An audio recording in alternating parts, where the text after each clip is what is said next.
Greetings from Edu Aspirants, our YouTube channel to AISSE Academics, competitive exams, entrance exams, as also for enrichment of knowledge. The board exams are around the corner, and like last year, we have some practice questions for you, which will revise your course, which you probably must have already done. So go through these videos and you will be higher in getting more marks. So this is class 10 CBSE All India Secondary School Examination 2025, and your question paper is on English language and literature. Question 1. Justify the opinion that the traditional baker and his bread play a significant role in the cultural and social fabric of Goan society. Yes, you can try the answer in your head. Done it? Let us see the answer. The traditional baker and his bread play a significant role as he is a part of the fabric of rural life of Goa. His product is eagerly anticipated in every household by both adults and children, and his friendly ways with his customers makes him very endearing to them. Revise. Kitty was a trusted friend to Anne. Elaborate. Try in your head. Let us see the answer now. Kitty was the name that Anne gave to her diary. Since Anne was an introvert, the diary became a trusted friend in which she could confide her innermost thoughts about her family, her feelings and attitudes towards people around her. Next question. How does Ogden Nash's The Tale of Custard the Dragon challenge the notion that the individuals should conform to social expectations? Let us see the answer. Revise it in your head. Done it? Let us see the answer. Social expectations suggest that a meek and mild appearance is suggestive of cowardice, whereas Custard, who was the target of ridicule from his companions, boldly faced the pirate and cut him to pieces, while the others crouched behind him for safety. Let us see the next question. What stopped Walli from going to the stall to have a drink? What do we learn about Walli from this? Try the answer in your head. Done? Let us see. Walli was a wise little girl who did not want to mingle with strangers. Why? She had no spare money. So, she did not want to go to the stall and have a drink with the conductor. It proves that Walli had a great sense of self-respect and she took her decisions cautiously. Next question. How does the second story about Dakota add another layer to the theme of flying? Check in your head if you know the answer. Let us see it. While the seagull's story focuses on personal fear, Dakota's story highlights the responsibility and potential danger associated with flying when putting others' lives at risk. Seagull is obsessed with a fear that is on the horizon, yet he has examples to follow.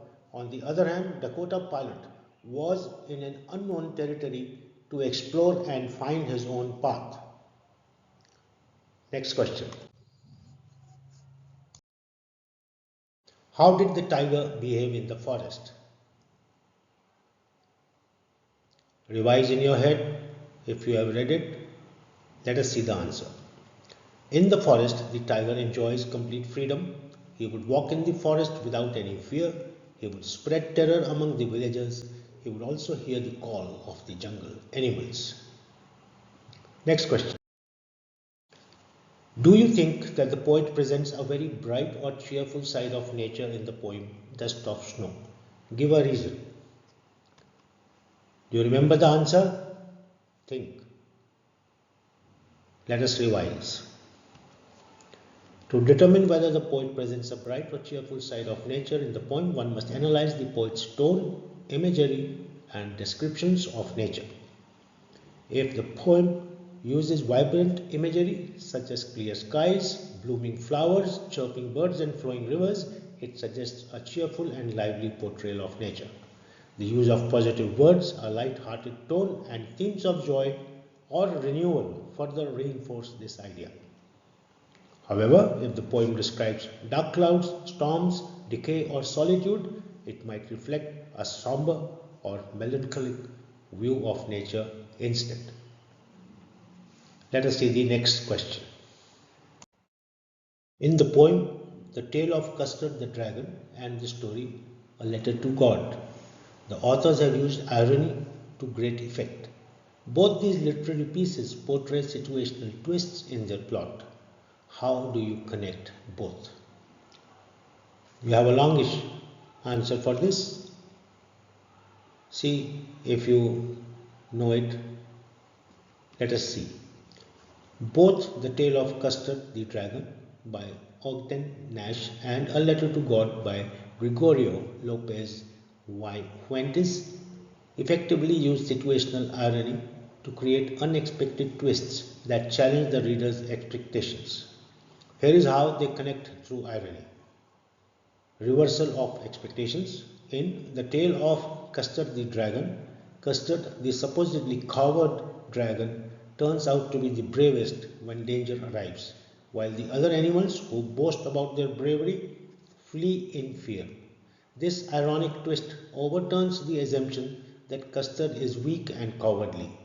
In Letter to God, Lencho, a poor farmer, prays for help from God after his crops are destroyed. Ironically, when he receives money from the post office employees who were moved by his faith, he assumes they are thieves and doubts their generosity. This highlights the irony in his unwavering faith in God but mistrusts the people. Contrast between perception and reality. The irony in Custard's story lies in how appearances can be misleading. Those who claim to be fearless are not, and the one mocked as a coward proves to be the real hero. In Lencho's story, the irony lies in his perception that only God can help him, while he unknowingly rejects the kindness of humans acting as God's instruments. Unexpected outcomes in both works. The climax delivers a surprising outcome. Custard, the underdog, saves the day, and Lencho, the man of faith, ironically misjudges the very people who help him. Both pieces use situational irony to challenge stereotypes and human expectations, making them engaging and thought provoking. Next question. There is a great difference between divine love and human love. Justify the statement with reference to the poem for Anne Gregory. Do you remember it? Let us see the answer. There is a great difference between divine love and human love. Divine love is permanent and transcends physical beauty, whereas physical love is restricted to physical charm only. The beauty of the soul is the priority of divine love, whereas the mere physical form is given priority in material love. Divine love is driven by virtues and values. How is Mrs. Pumphrey's love for her dog Tricky extraordinary? Shall we see the answer? Mrs. Pumphrey's love for her dog Tricky is extraordinary. Why? The manner in which she bought things for Tricky's comfort, like cushions, coats, toys, rubber rings, and different feeding bowls, etc., to pamper Tricky are remarkable. Moreover, Tricky was richly fed by her with cream cakes, eggs, wine, Horlicks, and chocolates. Next question. Why does the poet say ice will suffice to destroy the world? Do you remember the answer? Let us revise. The poet Robert Frost in his poem Fire and Ice suggests that both fire and ice are equally destructive. He says that ice will suffice because hatred, like ice, is cold, unfeeling, and destructive in a slow and yet devastating manner. Hatred can freeze relationships, hardens hearts, and creates divisions among people, leading to conflicts, wars, and ultimately destruction. Just as extreme cold can cause things to break and shatter, deep seated hatred can erode humanity over time.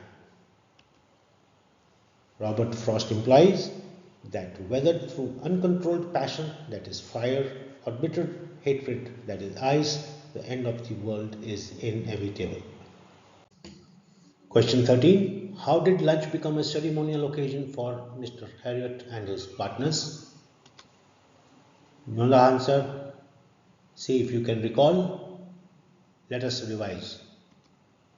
Lunch became a ceremonial occasion for Harriot and his partners because they relished the special treats that came in Tricky's name. These treats turned into regular meals, into special events, creating a sense of celebration and contentment. Question 14. Why did Richard E. Bright raise a flock of butterflies? You remember the answer? Let us revise. Richard E. Bright raised a flock of butterflies to study their life cycle and behavior. His interest in science grew after reading the travels of Monarch X, which encouraged him to conduct experiments.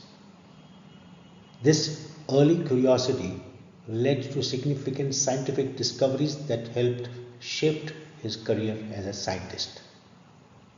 Let us see the next question.